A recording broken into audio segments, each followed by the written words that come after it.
নমস্কার, আশা করছি আপনারা সকলেই ভালো আছেন।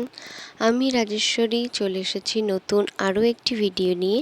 আমার নতুন ভিডিওতে আপনাদের সবাইকে অনেক অনেক স্বাগত।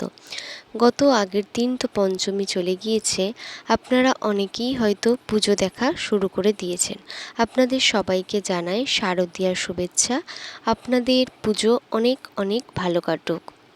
যেহেতু পঞ্চমী ছিল, আমি আর বোন রেডি হয়ে কলকাতায় ঠাকুর দেখবার জন্য বেরিয়েও পড়েছি। তো বাড়ি থেকে বেরিয়ে প্রথমে হোটো স্টেশন, সেখান থেকে ট্রেন নিয়ে তারপর মেট্রোতে যাবার জন্য এখানে টিকিট কাটছি।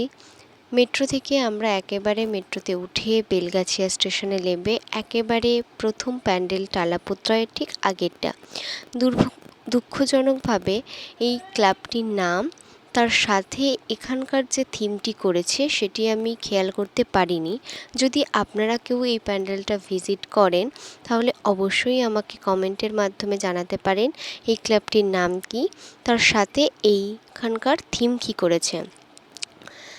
আপনাদের সাথে গল্প করতে করতে এখানে পুরো প্যান্ডেলটাই কিন্তু আমি দেখিয়ে ফেলেছি।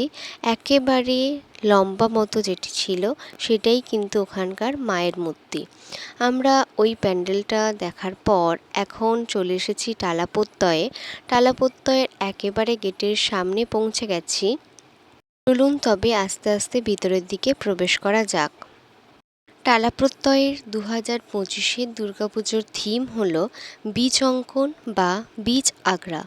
এই থিমের মাধ্যমে ক্লাবটি তাদের শতবর্ষ পূর্তি উদযাপন করছে এবং প্রকৃতি, কৃষি ও স্থায়িত্বের উপর গুরুত্ব আরোপ করেছে। এই থিমটি প্রকৃতি, কৃষি এবং পরিবেশগত স্থায়িত্বের প্রতি একটি শক্তিশালী সামাজিক বার্তা বহন করে। কৃষি চেতনা ও পরিবেশের প্রতি শ্রদ্ধার প্রতীক, যা ক্লাবের শতবর্ষের ঐতিহাসিক তাৎপর্যকে তুলে ধরছে। বীজ অঙ্কন যে থিমটি, তার তাৎপর্য বর্ণনা করতে করতে আমরা প্রায় পুরো প্যান্ডেলটাই কিন্তু দেখে ফেললাম, তার সাথে মায়ের মূর্তিও। টালাপোতরায় থেকে বেরিয়ে আমাদের এবার গন্তব্যস্থল দমদম পার্ক তরুণ সংঘ। দমদম পার্কের তরুণ সংঘের 2025-এর থিম হলো ব্যোমকেশ বক্সী বা ব্যোমকেশ বক্সীকে ন্যায় করে ব্যোমকেশের ডায়েরি।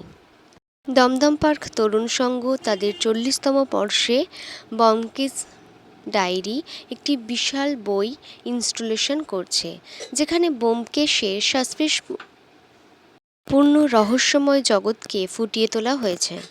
এই থিমটি ব্যোমকেশ বক্সীর রহস্য ও অপরাধ অনুসন্ধানের জগৎকে কেন্দ্র করে তৈরি। প্যান্ডেলটি ব্যোমকেশের গ্রাফিক উপন্যাসের মতো সাজানো হয়েছে, যেখানে সেপিয়া রং ব্যবহার করে এক রহস্যময় পরিবেশ তৈরি করা হয়েছে। এই প্যান্ডেলটিতে ভিজিট করবার সময় আপনারা প্রত্যেকটা জায়গায় দেখতে পারবেন ব্যোমকেশ ডায়েরির এক অমূল্য কিন্তু স্মৃতিচারণ করা হয়েছে। তার সাথে মায়ের মূর্তি ছিল অপূর্ব। এখন ঘড়িতে প্রায় 4:45 বাজে অ্যান্ড প্রচণ্ড ভিড়ের মধ্যে আমরা এখন রয়েছি দমদম পার্ক ভারতচক্র। তো চলুন আস্তে আস্তে দমদম পার্ক ভারতচক্রের দিকে আমরা এগিয়ে যাই। দমদম পার্ক ভারতচক্রের 2025 সালের থিম হলো দি অরা। শিল্পী সুশান্ত শিবানী পাল তার হাতের নিপুণ কারুকার্যে তুলে ধরেছেন এই মণ্ডপ সজ্জা বিভিন্ন হলোগ্রাফির মাধ্যমে।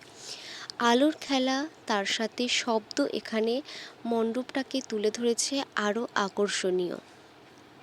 পুজো মণ্ডপটিতে প্রধানত কাজ করছে আমাদের আধ্যাত্মিকতা এবং ভক্তি মিলেমিশে একাকার হয়ে রয়েছে। এখানে যে সমস্ত লাইটিং ব্যবহার করা হয়েছে প্রত্যেকটি এক একটা চক্র চক্র আকারে, যেখানে প্রত্যেকটা চক্রই কিন্তু আলাদা আলাদা জিনিস উপস্থাপন করে আমাদেরকে দেখাচ্ছে। তার মধ্যে একটি চক্রেতে ছিল শিবের মূর্তি, আর এই হলো ভারত চক্রের মা, অপূর্ব কিন্তু সুন্দর। তার পরের যে প্যান্ডেল আমরা ভিজিট করি সেটি ছিল দমদম পার্কের ওখানে সার্বজনীন হারাইয়া খুঁজি। আমরা পুরনো জিনিসকে খুঁজে বেড়ানোর চেষ্টা করছি। হারায়া খুঁজি হলো এমন একটা অনুভূতি যেটি সময়ের সাথে সাথে হারিয়ে গিয়ে আমাদের পুরনো স্মৃতি এবং ঐতিহ্যকে ফিরে পাওয়ার আকাঙ্ক্ষাকে বোঝায়। এবং এটি একটি নির্দিষ্ট পুজো মণ্ডপের নামও নয়, যদিও এটি একটি অনুভূতি যেটি কিনা ঐতিহ্যবাহী গ্রামীণ ছোঁয়া দিয়ে সাজানো হয়েছে। প্যান্ডেলটি একেবারে পুরনো অনেক কিছু স্মৃতি আমাদেরকে জাগিয়ে তোলে। প্যান্ডেলটির চারিপাশ আপনারা যদি